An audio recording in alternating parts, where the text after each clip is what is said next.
Welcome to the Let's Get Entrepreneurial podcast, your go-to resource for navigating the world of entrepreneurship. In today's episode, we delve deep into the essence of confidence in the entrepreneurial journey. Join us as we navigate the nuances of confidence, understanding its transformative power and potential pitfalls in the world of business. The Let's Get Entrepreneurial podcast is your ultimate launchpad for igniting ideas and skyrocketing your entrepreneurial dreams. Tune in, buckle up, and let's unleash the entrepreneurial spirit within. Your two hosts will be Professor Gary Palin and serial entrepreneur Ryan Budden. Good morning, Professor Palin. How are we? Doing really well. How are you doing today? I'm doing brilliantly as always. We've gotten together today to talk about confidence. Confidence is something that makes up a lot of the interactions that we have every day. And I'm sure most people have heard the term confidence is key. I'm a big believer in that personally. I agree. It's extremely important when you walk into a scenario in any business environment. When you have confidence, that gives you a major advantage. And to be very clear, we're talking about self-confidence. So not the confidence you have in something else or someone else, but the confidence you have in yourself. We can start with a quick definition of what confidence is, and that should clarify it if anyone's not super familiar with. So the feeling or belief that you can rely on someone or something. And in this case, that relying on is yourself. Definitely. I firmly believe confidence starts from within. When you exude confidence, that allows people around you to be confident in you. Absolutely. That's really what we're trying to get at here with this podcast, is how you can exude that confidence and how important that is and how much of an impact that can make in your entrepreneurial career. You want to continually present yourself with confidence as much as possible. While maybe 100% would not be realistic, but that's your target. When I was doing a little bit of homework before this, I came across something that really stood out to me, and it was the difference between self-esteem and confidence. A lot of times, those two are really confused. It put me on the thought of thinking about how they can differ from each other. For me personally, in my career, I've always had high self-esteem and high confidence. But what I've seen is you can exude confidence, and that can be like an armor that you put on, even if you don't have the highest self-esteem all the time. Does that make sense? Definitely. There's a saying, fake it till you make it. Even if you're not feeling confidence, you do want to give that appearance of confidence. But there is a self-esteem component that intertwines with that, but can be separated. Right. And self-esteem is a whole nother animal that people can work on. But there are tools and techniques that you can do in your daily life to increase confidence. And self-esteem, there are professionals that someone can speak with if they are really lacking in self-esteem. That would be something that I would highly encourage. Absolutely. There's an area, too, of confidence that there's a line you have to be very careful with. Self-confidence, you don't want to go over the line to you're showing arrogance. That's a really important one. It is a pretty fine line. And depending on the scenario, that line can change quite dramatically. With confidence, you believe in your own abilities, knowledge, and skills.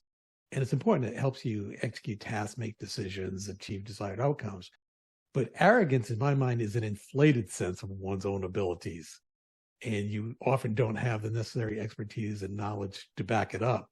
When someone comes across as arrogant, you can almost smell the BS. That's exactly right. And when someone displays low confidence, it's palpable in the air that they're uncertain. They're not sure what's going to happen. How does one build confidence? Practice makes perfect. Constantly being in scenarios to affirm your skill set creates confidence over time. I would agree. And with that, the importance of knowledge and preparation can give you confidence. Absolutely. It's really important to know if you have a type of job or career where you're doing one thing very well, doing that task over and over and over again does create confidence because you have a history to look back on and know that you can produce results over and over and over again. Because we're focused on entrepreneurship, it's not necessarily the same task. How you practice that is by constantly putting yourself in different, unique, and challenging scenarios. And that's inside of business and outside of business, so that you can then have the same effect. You can look back, see a weird scenario that you had a great outcome from, and know that the current weird scenario you're in, you can also have a great outcome from. Ryan, before we continue discussing today's topic, we have an exciting announcement. It's finally here. That's right. The moment you've been waiting for, the official launch of the Janus Entrepreneurial Assessment, a revolutionary tool designed to unlock your true entrepreneurial potential. We're thrilled to invite our podcast audience to be part of this groundbreaking launch. Imagine gaining unprecedented insights into your unique strengths, pinpointing areas for growth, and charting a roadmap to entrepreneurial success.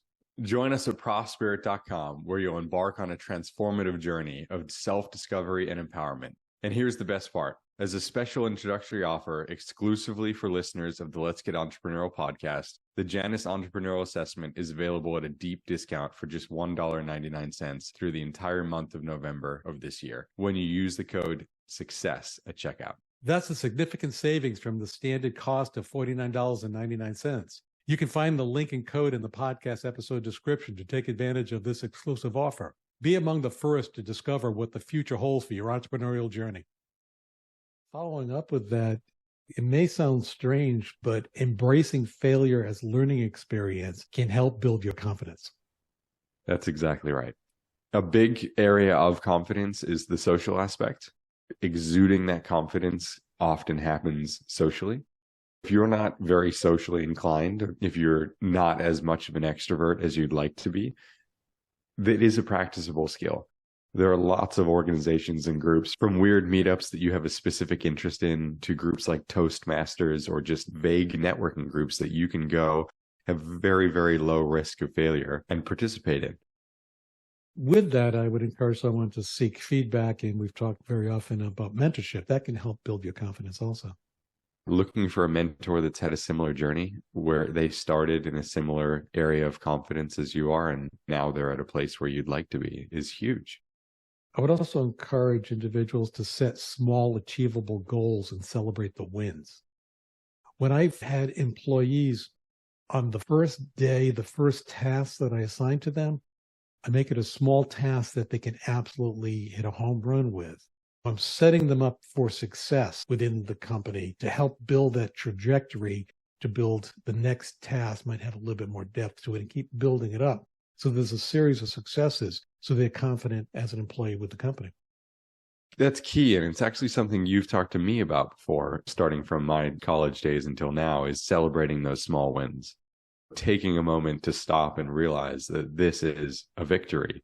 It's not part of the same trudging path that you're going on to get to one ultimate victory at the end. It highlights another big pitfall that I find in confidence is setting unrealistic expectations. As you said, with celebrating those small wins and the small task you would assign an early employee, is setting realistic expectations so that you can accomplish those goals over time. I often find in entrepreneurship, we put an inordinate amount of pressure on ourselves and those around us. And what we're doing is setting unrealistic expectations. The method that I use, I'll look at the ultimate goal, and very often it's an exit strategy. Then I go backwards to say, what steps do I need to have accomplished? What objectives do I need to have accomplished to move towards that end goal? And I go work backwards to the start.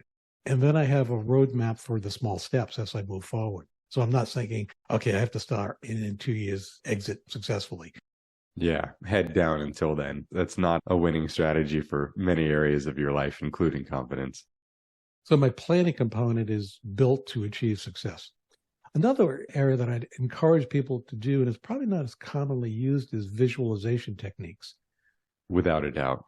I picture myself in the scenario that I'm looking to achieve. Absolutely. Really seeing yourself there, feeling how it's going to feel. I'm a huge component of that. I truly believe that we create our own reality around us. Knowing where you're going and affirming that, creating it as intensely as possible, I really do believe helps you get there. And a lot of successful people will tell you the same thing. How about pitfalls to avoid when you're looking at a confidence component, overconfidence, potential dangers? A big one is that the voice in your own head. making sure that you're positively framing how you view yourself and your interactions, especially post something that was difficult. How you talk to yourself can really create an enormous difference on the confidence you exude and the confidence you feel. I would agree with that 100%. Also, you look at just small issues like ignoring vital information can lead to a pitfall that will destroy your confidence.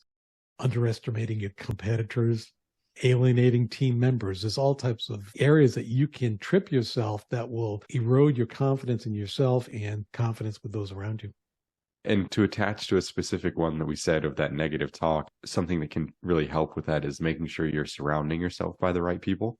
People that do exude confidence, people that have a strong, positive mental attitude, making sure that they're the ones around you can really increase your confidence and the feeling that you have from that. It's so important for entrepreneurs specifically to have confidence, because I always look at entrepreneurs are really delusional people when you think about it, because we look at a goal of something we're trying to accomplish that no one in the existence of humanity has ever accomplished. We're not only going to do that, we're going to do it 7 times greater than anyone has ever done this. And it's impossible to do. You have to be delusional. But the amazing part is then the entrepreneur goes and does it. Yeah, it's exactly right. Watching the success is really the amazing part. And there's so much negative feedback that you receive from the world based on you can't do that. That'll never happen. That's impossible. And you have to really delude yourself to saying this can be done. That takes an awful lot of confidence. That's why I believe it's so key to have that self-confidence to achieve the impossible, in essence.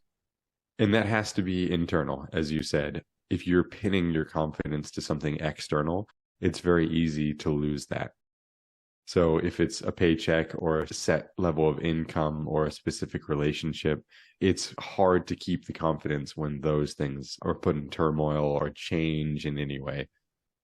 And I always look at it's important to balance the confidence with humility also, because that leads you to the arrogance component, and that will erode the situations you're with. Most people don't want to be around someone that's extremely boastful. I want to say that lacks that humble component to their personality while maintaining the confidence. That's something that's very attractive for people to work with you. People love being around those that exude confidence. I'm sure that anybody listening to this can think of a figure in their life that just seems to win every time. They have that confidence and it's innate. And most likely they worked to build that. And if they don't have humility, though, then people will distance themselves, if possible, from them. Without a doubt. To say the exact same thing in the opposite direction, we've all know somebody that is arrogant, that has that negative aspect of confidence that you try and flee from at the family reunion or the friend gathering or whatever it is. Yes, in other words, don't be an ass. Yeah, that's a short and sweet way of putting it. One final word that I would have with confidence is you want to be careful of the imposter syndrome, feeling like a fraud despite the success. My industry is college professors. That's a problem with many college professors have an imposter syndrome because they're afraid people are going to find out they don't know as much as they are projecting that they know. So that imposter syndrome can really destroy you. It's killer. It's hard when that's something afflicting people because it's very hard to convince them that they do actually know what they're talking about, or they do deserve the role that they're in, or they do deserve the paycheck they're getting, or they do deserve the success that they've seen. Because they do, is the short answer. But convincing them of that is where the confidence happens. The technique that I use is very simple, is I admit freely when I don't know something instead of trying to fake it. Right. And people find that very hard to do as well. That's where the imposter syndrome can overwhelm because you're afraid to admit you don't know something because you think you're supposed to know everything. Yeah, you're showing a chink in your armor that's going to somehow collapse the rest of everything you've worked for. It's impossible to be a universal genius in any field. There are things you don't know forever. Right.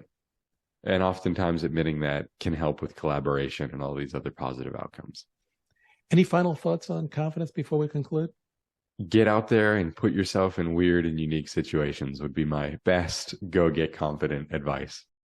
Definitely. Well, I would say to all the listeners, cultivate and maintain their confidence throughout their entrepreneurial journey. It'll be key to their success. I like the way those stack on top of each other. Well, let's get entrepreneurial.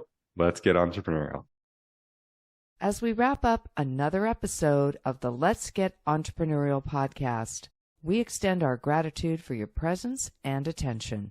Your dedication to the entrepreneurial spirit fuels our passion for creating this podcast. Check out ProfSpirit.com to discover resources and courses designed specifically for innovators like you. Stay on the cutting edge by following us on Spotify, Apple Podcast, YouTube, and other platforms as it is released. Until then, keep the entrepreneurial flame burning.